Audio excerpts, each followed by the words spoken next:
How's it going, Internet? And welcome to the Rat Trap. So, let's jump right in with Microsoft's press conference. They started off, well, there'd been a lot of rumors going into E3 that there was going to be new consoles, and Xbox didn't really disappoint on that front. I mean, they showed up first, showing off the Xbox One Slim for $299, so $300. Much smaller than the Xbox One, which I guess that's a thing. I don't really care that much the size of it, but it's that's all I got on it. I really don't care about the Xbox One Slim. Although I will say, when this press conference started, I was already considering getting an Xbox One, so if I do, I get that one. But I won't, and I'll talk about why later on. So next up, they showed off Gears of War 4. And with Gears of War 4, they were showing off the campaign, but they were also pushing this new initiative of theirs with Windows 10 and Xbox One exclusivity, where if you buy it digitally on Xbox One, you have it on Windows 10 and vice versa. And this would be pretty much the through line of their conference, talking about the Xbox One and Windows 10 exclusivity thing. So back to Gears. Gears looks awesome. I mean, I've always been a fan of Gears of War. I like the cover-based system and the chainsaw stuff. And this looks like a brand new Gears. I mean, that's all I got on Gears. It's one of the few games that I've been waiting on to see if an Xbox One is worth it. Because for me, I have to have the exclusives.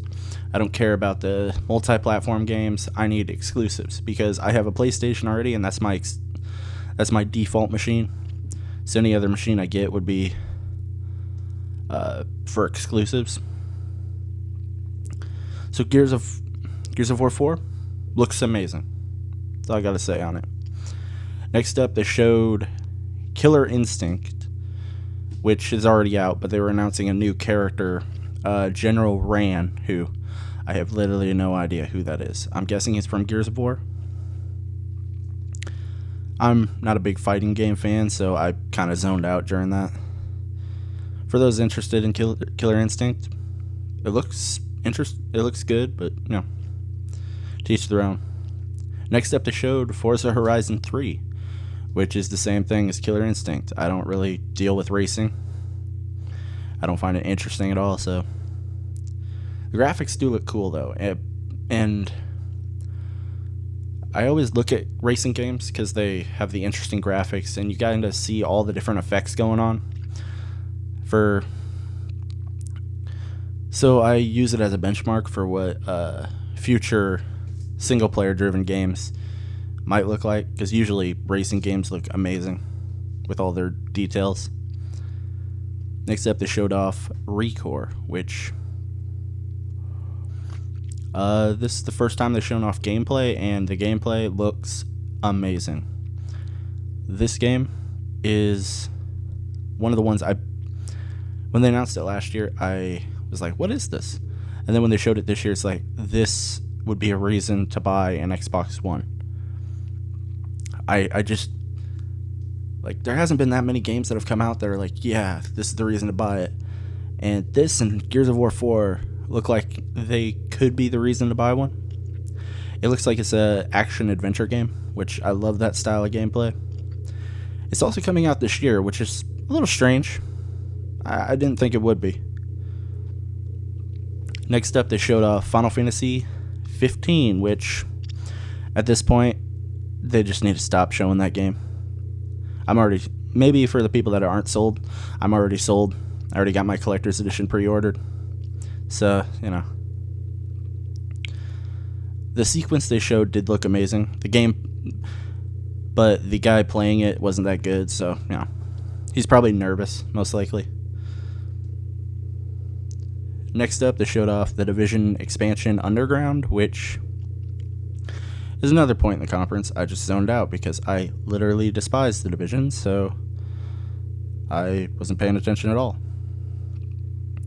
So moving right along to Battlefield 1, which all they did is show the exact same trailer they showed at the EA press conference.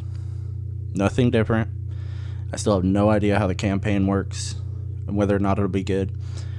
The multiplayer I'm hearing is good, but other than that, I have no idea.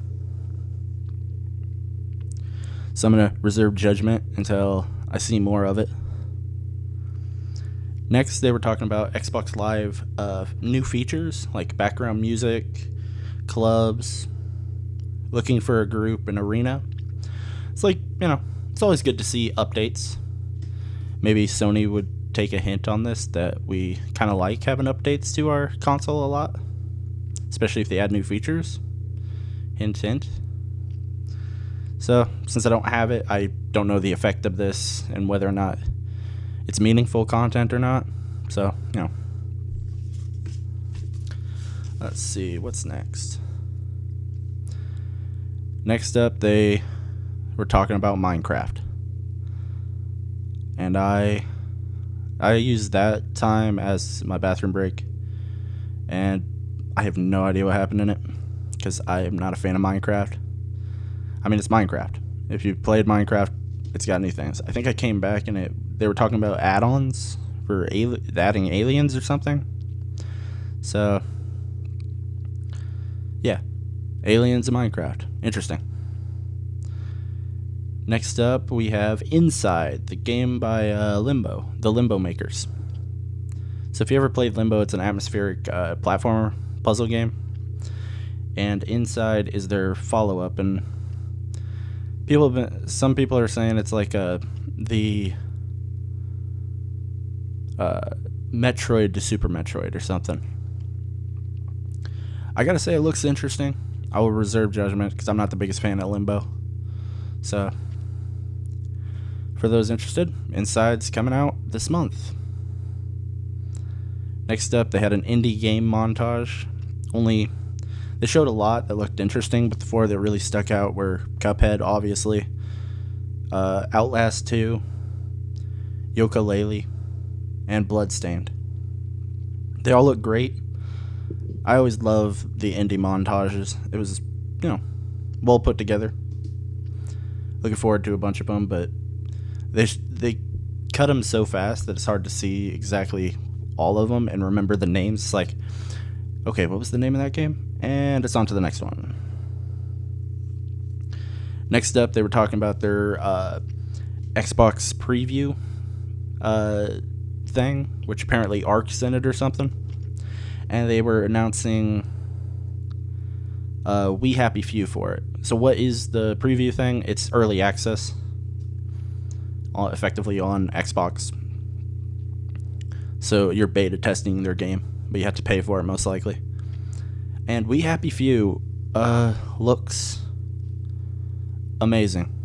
I got BioShock vibes, where it was this atmospheric, like, it felt the way, it was like 1950s, that time period, but set in Britain, and had more British sensibilities. I'm very, very intrigued to see this game when it comes out, like full release. I'm not going to do any of this previews bullshit. So, it's just, it looks amazing. I'm very interested to see where it goes, and I really, really hope the story's well put together, because it looks like it's story focused from what I saw. Next up, CD Projekt Red came out on stage and announced Gwent.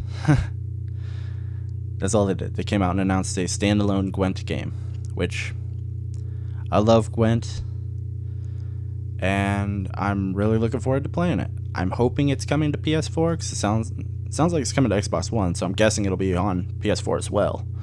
But I loved playing Gwent in Witcher 3, and look forward to playing it. It looks like it's just effectively, they didn't really change much. It's just Gwent from the game, from what I could see. Next up, Tekken 7, which, again, I'm not a big fighting fan, so I don't know who any of those characters were. And the sequence did look amazing. Apparently you can switch in between cinematics and actual playing the game seamlessly, which is interesting.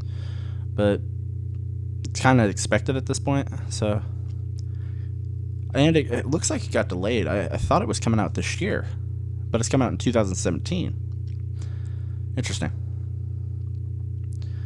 Next up, we have Dead Rising 4. So, I've never really played any Dead Rising games at all, because they're always on Xbox. Like, Dead Rising 1 was Xbox exclusive.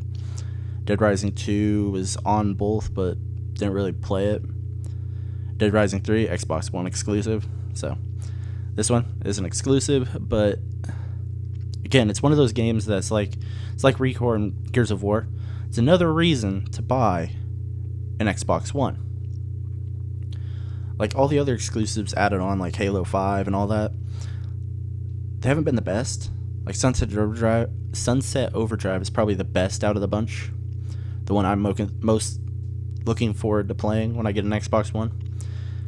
But this one looks awesome. I mean, I love killing zombies. And this looks like it'll be all about killing zombies. I mean, what else would you expect from a game called Dead Rising that has zombies in it? Next, they showed off Scalebound, which I'm still looking forward to playing, but the sequence they showed off did not inspire much courage. Or not courage, confidence. It was a little weak. And at least on my video stream that I was watching, it was a little choppy. Maybe it was the internet messing up, but I'll reserve judgment until closer to release. It's probably still, because it's not coming out till next year, so it's probably still early. Next up, we have Sea of Thieves, the new Rare game. It's a pirate game. That's all I have for it. I mean, my problem with it is it's pretty much looks like you have to play with other people. I don't like playing with other people. It's not how I enjoy games. So, for those looking forward to playing it, awesome. It looks awesome. So let's move right along to State of Decay 2. I've heard really good things about State of Decay 1, and the trailer they showed off looked interesting. And, I'm looking forward to playing it, but I've never played the first one, so I have no benchmark for what the game series is. So, next up, you have Halo Wars 2, which is apparently coming out February 21st.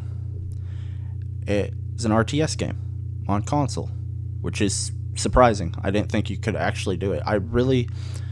It's one of those genres that PC has that it does so well that I've always wanted on consoles. And this seems like one of those cases where it will work.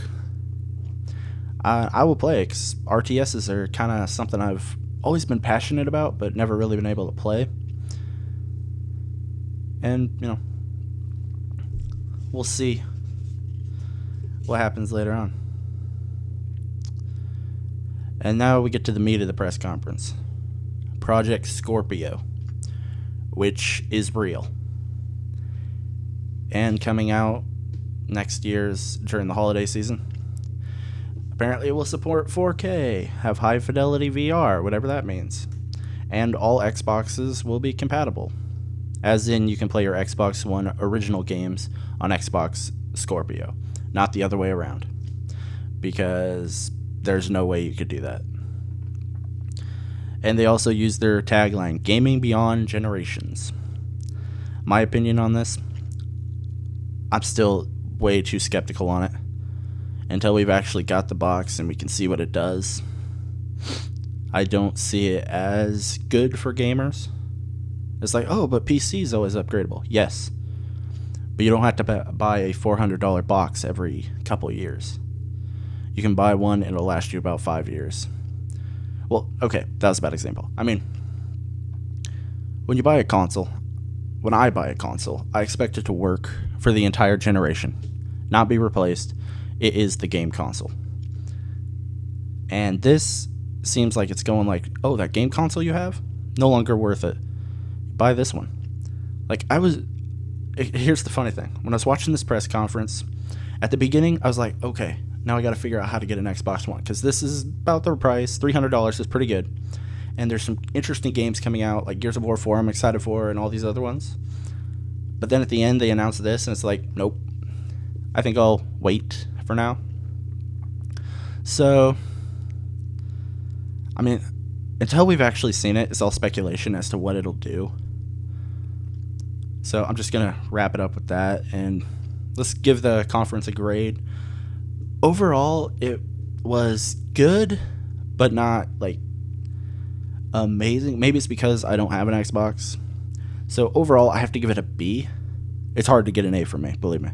But it spent too much time on introducing new features to stuff. Like the Xbox Live part, you could have done that in a blog post. Or done it on one of the many, many shows that they're going to be on and talking about it. Because there's plenty of people that would interview simply for that. And I would love to hear what else they have planned. But a press conference isn't exactly the place to do it. And then the Project Scorpio thing, I think they had to say something. I don't think it was planned for this year, but it leaked ahead of time, so they created something to kind of quell rumors. It wasn't something that... I don't think they should have ended with it. I think they should have ended... My big thing with the press conference is they should always end with something new. Some new game. They ended with this speculative box that we won't know anything more about till next year. And a little disappointing. So overall, I got to give it a B. So that's all I have on the Microsoft press conference. Have a good day.